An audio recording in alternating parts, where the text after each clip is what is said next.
Assalomu alaykum, kitobsevar kitobxonlar. Biz Ohangaron shahar axborot kutubxona markazi sizlarga adabiyotshunos olim, yozuvchi Ozod Sharofiddinovning hayoti va ijodi haqida qisqacha ma'lumot beramiz.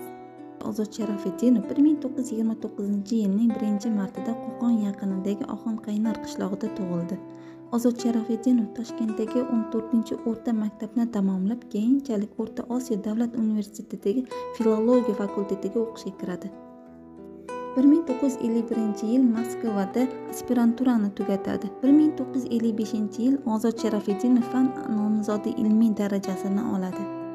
Ozod Sharofiddinov 1994-1997-yillar Tafakkur jurnalida muharrir o'rinbosari, 1997-yil iyul oyida Jahon adabiyoti jurnalida bosh muharrir lavozimlarida ishlaydi.